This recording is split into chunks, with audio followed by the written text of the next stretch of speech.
From NBC News, this is Education Nation. An interview with President Barack Obama, live from the White House. Here's Matt Lauer. And good morning, everyone. I'm Matt Lauer, live at the White House on this Monday morning, kicking off a week-long initiative here on NBC Universal we're calling Education Nation, and I welcome you, all of you, who are watching on the many different networks of NBC Universal. It's arguably the most important thing we can give our children, a good education, and yet it seems to be very difficult to accomplish. A recent poll in Time magazine found that 67% of you feel the education system in this country right now is in crisis. The most important question, of course, is can we fix it? I'm joined now by the President of the United States, Barack Obama. Mr. President, thank you for your time this morning. I appreciate it. Thank you for doing this program, Matt. There's nothing more important than the issue we're talking about today. We agree. Let me start with the statistics, and some of them are alarming. A third of our students in this country don't graduate. Another third aren't college ready when they get their high school diploma, and 35% of 12th graders, only 35, are proficient in reading. In the wealthiest nation in the world, how did it happen? Well, it's been a long time coming. Historically, when we first set up the public school systems across the country, we were leaps and bounds ahead of the vast majority of countries around the world. That just is not true anymore. They have caught up and now in some cases are surpassing us, especially in math and science. It happened over decades.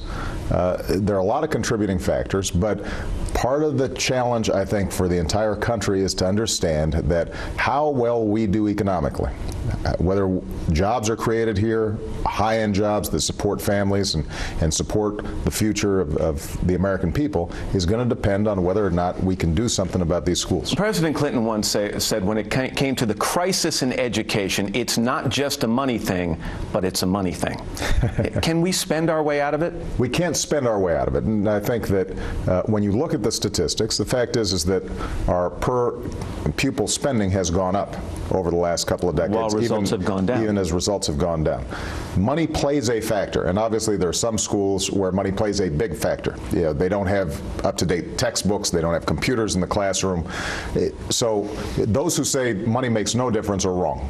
On the other hand, money without reform will not fix the problem. And what we've got to do is combine a very vigorous reform agenda that increases standards, helps make sure that we've got the best possible teachers inside the classroom, make sure that we're clearing away some of the bureaucratic underbrush that is preventing kids from learning. We've got to combine that with deploying resources effectively. One of the ways you want to accomplish that is with your initiative called Race to the Top. And I'll sum it up, correct me if I don't get this right. You've set aside about $4 billion of federal money. States will compete for that money that goes into their education system at the state level if they bring reform about in their communities.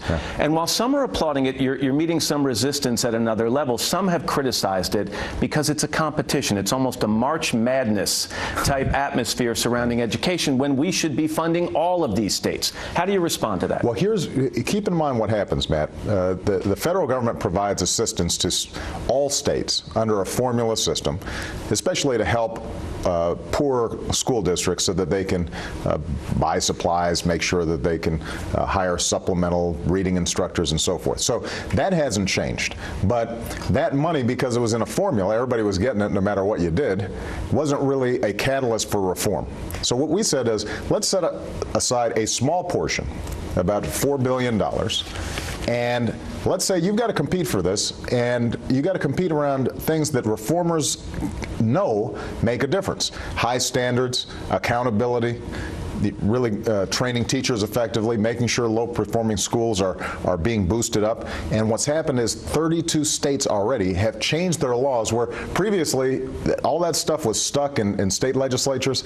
Suddenly, because they had an incentive, they're starting to actually make changes. It's probably the most powerful tool we've seen for reform in a couple of decades. Then if it's that powerful, let me argue the other side of the coin. Why such a small fraction of what the federal government gives to states? $4 billion sounds like a lot, but it is a fraction. direction. Why not make more federal funding dependent on the kind of reforms you just talked about? Well, what we want to do is make sure that we're still helping poor school districts that just don't have enough money. Right. But it turns out that $4 billion, although a small fraction of the overall money that we spend on schools, is enough to get people's attention. And now, I'm not going to lie to you, there is going to be resistance as we move forward during tight fiscal times. A lot of members of Congress say to themselves, well, you know, if my state loses the competition, you know, I don't feel as good about this, even if I initiated reforms. And how do the kids in that state feel? If their state didn't quite compete as well as another state, they're out of luck. So that's why we want to make sure that every state's still getting help from the federal government, but let's set aside a small portion, and there's no state that can't win this thing, because all they have to do is to say, we are going to take seriously those things like making sure you've got a terrific teacher in each classroom and making sure that we've got high standards and accountability. Every state can accomplish that. It's a matter of getting through the resistance that oftentimes builds up in these states. Since you mentioned teachers, let's go there for a second. There are some good and great teachers in this country. There are also some mediocre and poor teachers in this country. Sort of like politicians and broadcasters. Exactly right. Can real reform take place unless you identify those mediocre and poor teachers and remove them? And when I say remove them, I don't mean shuffle them from school to school or put them in a room. I mean fire them. Well, first of all, I think everybody who looks at this says the single most important ingredient inside the classroom is the quality of the teacher. And there are terrific teachers out there. And you know, my sister teaches.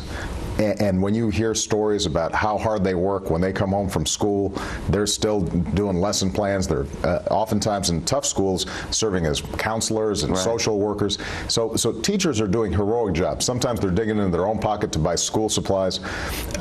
And so one of the things I want to do is lift up the teaching profession to honor it the way it needs to be honored in our society. And by the way, when I travel to China, for example, and I sit down with the mayor of Shanghai, and he talks about the fact that teaching is considered one of the most prestigious jobs, and a teacher is getting paid the same as an engineer. That, I think, accounts for how well they're doing in terms of boosting their education system. Having said that, what is absolutely true is that if we can't identify teachers who are subpar, give them the opportunity to get better, but if they don't get better at a certain point, saying these teachers should not be in the classroom, if we don't do that, then we are doing a disservice to our kids. And the school system has to be designed not for the adults, it's got to be designed for the children. There's a new documentary out right now. It's called Waiting for Superman, and it gives a fairly blistering account of teachers' unions, saying that basically they're set up simply to protect their members and protect the status quo and protect those mediocre and bad teachers, and as a result are getting in the way of real reform and really educating our children. Is it a fair assessment, in your opinion?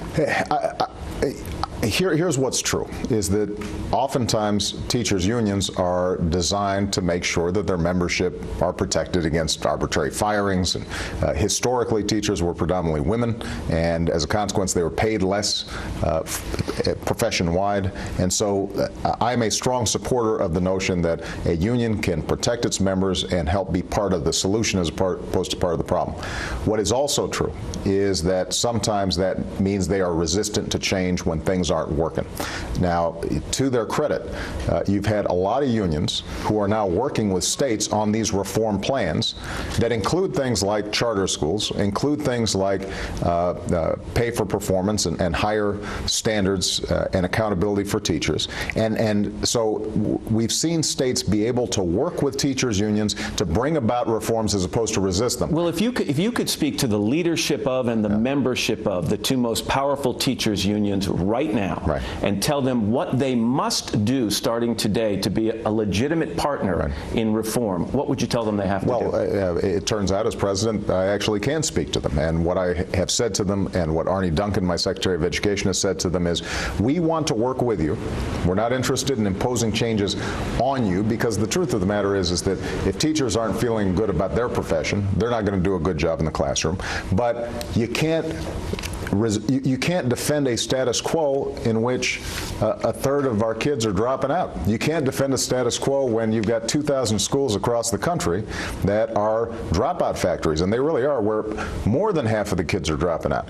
In those schools, you've got to have radical change, and radical change is something that is the interest of the students and ultimately in the interest of the teachers, because the vast majority of teachers want to do a good job. They didn't go into teaching for the money. They went into teaching because they believed they could make a difference, but they're in structures that don't work.